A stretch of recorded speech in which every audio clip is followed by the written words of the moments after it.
Bismillahirrahmanirrahim. Assalamu alaikum class students. I hope so all of you are fine and enjoying good health. Welcome to your online class. Open your science books, page number 16. Today we will solve the exercise question number 1.5. Exercise question number 1.5 is differentiate between receptors and effectors. Receptors और effectors के दरम्यान में फ़र्क लिखिए. Receptors, effectors. Receptors, the special organs, tissues or cells which detect stimuli are called receptors. हमारी body के अंदर different organs, tissues और सेल्स प्रेजेंट होते हैं जो कि स्टिमुलाई को डिटेक्ट करते हैं, उसे हम रिसेप्टर्स का नेम देते हैं. स्टिमुलाई इज बेसिकली इंटरनल और the external changes in environment and effectors the parts of the body which produce responses are called effectors.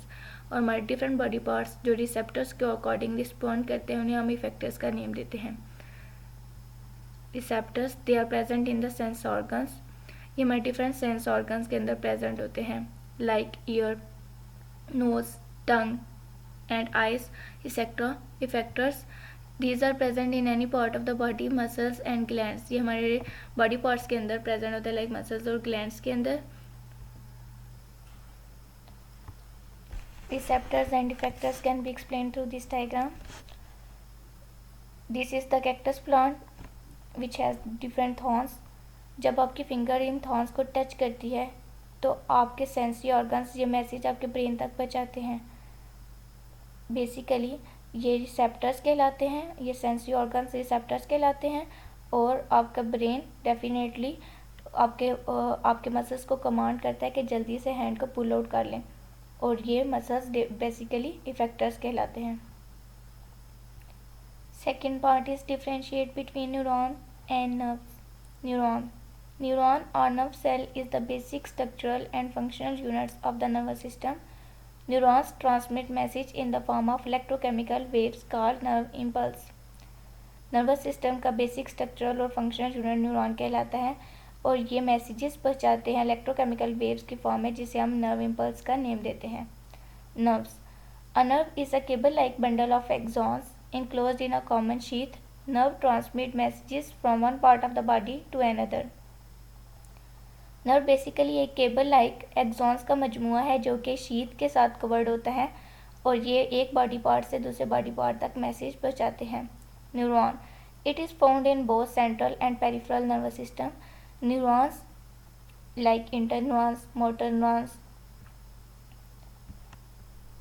And sensory neurons central और पेरिफेरल नर्वस सिस्टम पर में present होते हैं. Central nervous system brain और spinal cord पर मुश्तमिल होता है.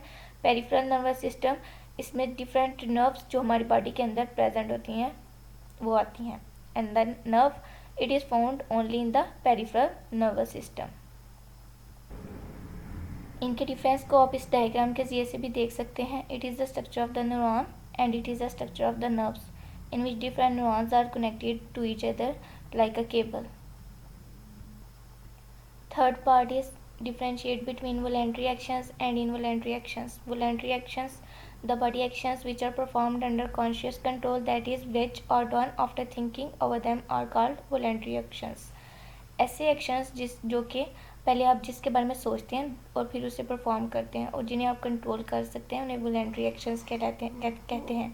Involuntary actions, the body actions which are performed without involvement of thinking processes are called involuntary actions. ऐसे एक्शंस जिसे परफॉर्म करने से पहले आप सोच नहीं सकते उनको हम इनवॉलेंट्री एक्शंस कहते हैं. वॉलेंट्री एक्शंस की एग्जांपल्स हैं speaking, eating, reading, walking, running, clapping etcetera. These are the voluntary actions. बोलने से पहले आप सोचते हैं, खाने से पहले भी आप सोचते हैं. ये ऐसे एक्शंस हैं जो कि आप कंट्रोल कर सकते हैं. Next is involuntary actions. For example heart beat, breathing, blinking of eyes etcetera are involuntary actions. दिल की धड़कन या फिर सांस लेना और आंखों का झपकना ये ऐसे एक्शंस हैं जिन्हें आप कंट्रोल नहीं कर सकते, ये कंटिन्यूसली परफॉर्म हो रहे हैं, इन्हें इनवॉलेंट्री एक्शंस कहते हैं. Fourth part is differentiate between kidneys and lungs. Kidneys are helpful in excretory system of the body. ये निज़ाम हराज में हमारी मदद करती है kidney. And lungs are helpful in respiratory system of the body. जबकि ये रेस्पिरेटरी सिस्टम में सांस लेने के सिस्टम में हमारी मदद करते हैं lungs. Kidneys are used to remove the nitrogenous waste from the blood. ये हमारे ब्लड से डिफरेंट वेस्टेज को रिमूव करने में हमारी मदद करती है।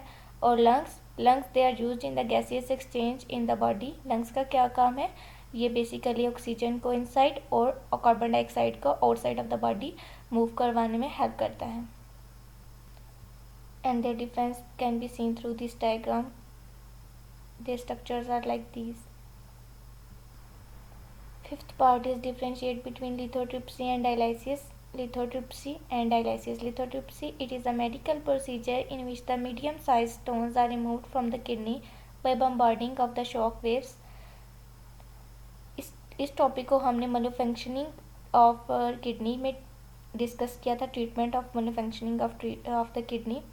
जब किडनी में डिफरेंट स्टोन्स बन जाते हैं और उनको हम वेव्स के साथ बम्बार्ड करवा कर ब्लो करके उन्हें रिमूव करवाते हैं बॉडी से, उसे इस प्रोसेस को हम लिथोट्रिप्सी का नेम देते हैं।